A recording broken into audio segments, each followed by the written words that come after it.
तो हर गांव में लगभग अगर देखा जाए तो हर पंचायत में आपका टूर्नामेंट चल रहा है। क्रिकेट के सब दीवाने हैं, औरत मर्द बच्चे बूढ़ा सब। जिस तरह से खाने के लिए जिंदा रहना जरूरी है, उसी तरह से शरीर को फिट रखने के लिए खेलना जरूरी है। चाहे वो क्रिकेट हो या फुटबॉल हो या वॉलीबॉल हो या हॉकी हो, जब तक आप खेलेंगे नहीं आपका शरीर फिट नहीं हो रह सकता।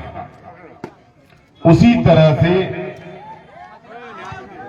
खाने के लिए जिंदा रहने के लिए खाना जरूरी है, उसी तरह से खेलना जरूरी है।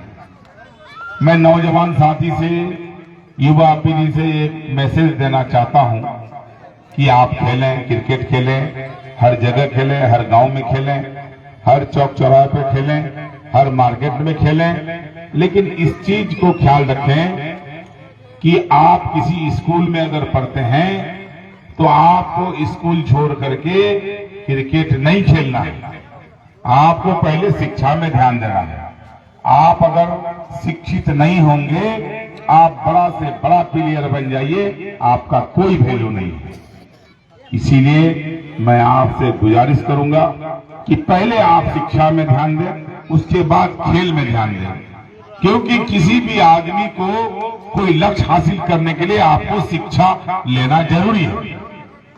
आप मान लेते हैं कि आप क्रिकेटर बन गए, इंडिया टीम का हिस्सा बन गए, आप चले गए साउथ अफ्रीका खेलने के लिए या इंग्लैंड खेलने के लिए चले गए, तो वहां आपसे हिंदी में सवाल जवाब नहीं पूछेगा।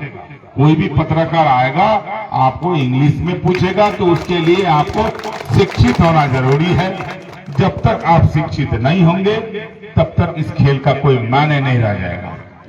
कहने का मतलब है कि आप देखे होंगे कि बहुत सारे खिलाड़ी ऐसे हैं जो गरीब परिवार से था, जैसा कि यूसुफ पठान, जैसा कि इरफान पठान। उनका पिताजी एक मस्जिद में मौज़िन था। अब मौज़िन अगर थे मस्जिद में तो हम समझते हैं कि मात्र तनख्वाह होगा 10,000, 20,000 या 25,000, उससे ज्यादा तनख्वाह हो ही नहीं सकता है मस्जिद में। तो कामयाबी आपका गरीबी अमीरी नहीं देखता है।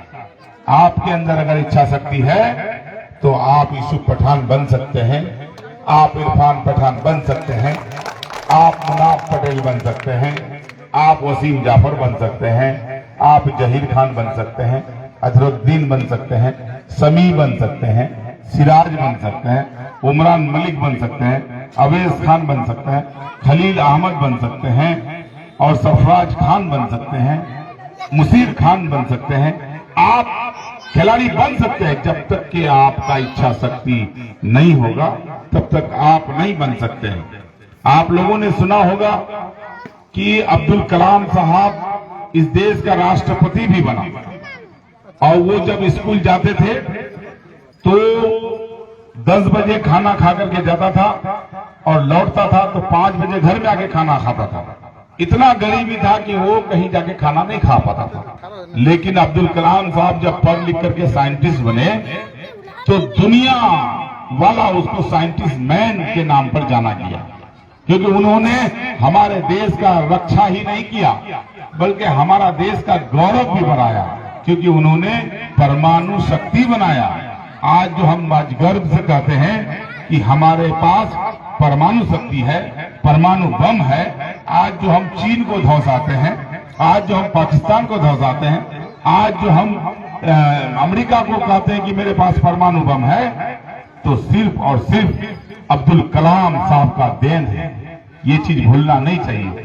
तो मैं अपने नौजवान साथी से कहना चाहूंगा कि आप अब्दुल कलाम साहब की तरह सोच रखें ताकि आने वाला पीढ़ी आपका नाम ले।